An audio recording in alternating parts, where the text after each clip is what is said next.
What is this small piece of machined metal with the number 10, a triangle, number 44, and G's engraved on the side?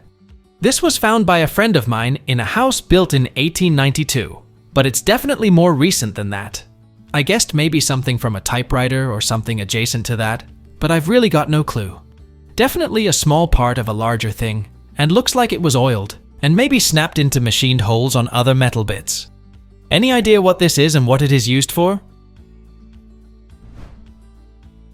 It's a brass matrix from a linotype machine.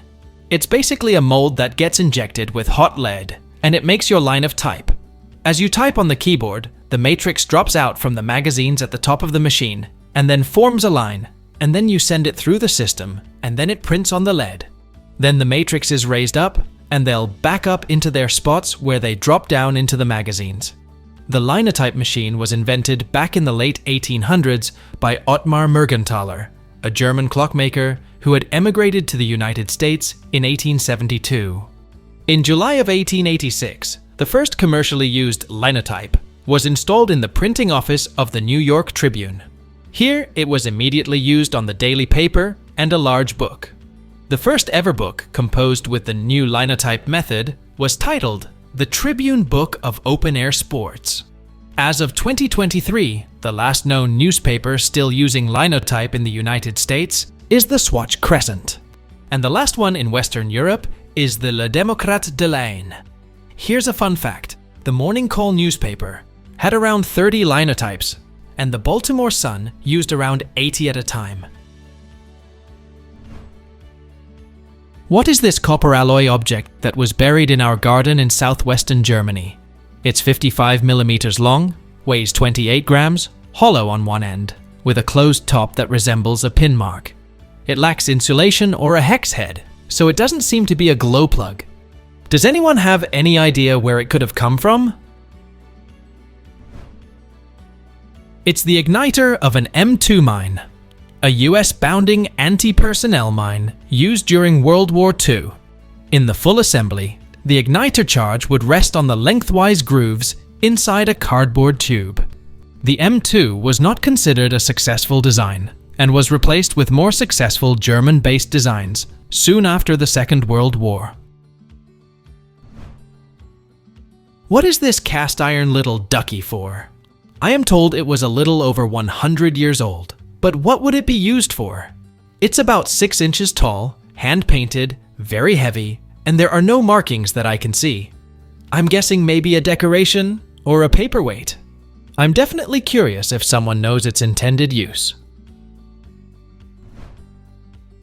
That right there is an antique doorstop, made by the Hubley Manufacturing Company in Lancaster, Pennsylvania, between the 1920s to the 30s. My grandmother had a similar one from at least the 1930s.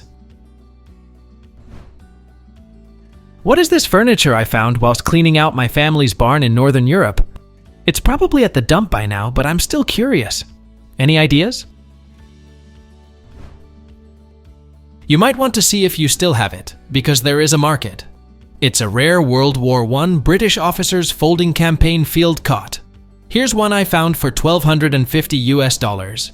This piece served as a companion for the British Navy during World War I and was crafted from oak and mahogany. When folded closed, it serves as a side table or writing service, doubling as a cot when extended. I've had this thing kicking around for decades and never have found out what it is. It's some kind of waterproof match holder or something like that. About 2 inches in length and is completely unmarked on the bottom. What is the purpose of this? That is a 1930s catalytic lighter, made by the New Method Company in Bradford, PA. And that's where the Zippos come from, Bradford, Pennsylvania. The chamber on the right is where your padding is, and that's where you put your fuel. The top you have your wick, it's basically a lining with a void in the middle, and the left just houses the igniter. The igniter is a piece of brass that's basically holding a very, very thin platinum wire, and then there's a little bowl in there, and that bowl is platinum black. It's basically powdered, compressed, pure platinum. This does not work with lighter fluid. The platinum only reacts with methanol. You take the cap off, then you dip the igniter into the chamber, and the platinum is going to react with the fuel vapors, and it's going to glow red hot, igniting the fuel. I had one back in the 60s until someone told me how bad ethanol was to breathe in. What is this thing found in a junk pile? It's made of metal, and one wheel is bigger than the other. It looks like it is part of a larger machine. The bigger wheel looks to have some sort of tread to it, and the smaller one has internal gears to drive something. Any ideas are appreciated. This is a wheel and axle from an old sickle bar mower. The small wheel is the differential. The horse-drawn sickle bar mower has only been in popular use since shortly after the US Civil War in the 1860s.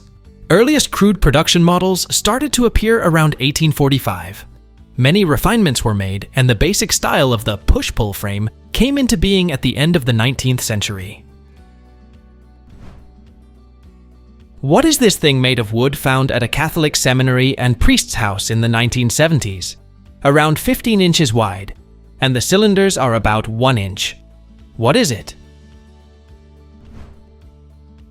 It's a vintage dough or candy roller. It's not used in the average household though. Here's a 94-year-old grandma in Japan, making handmade mitarashi dango. I found them too sweet when I first arrived in Japan.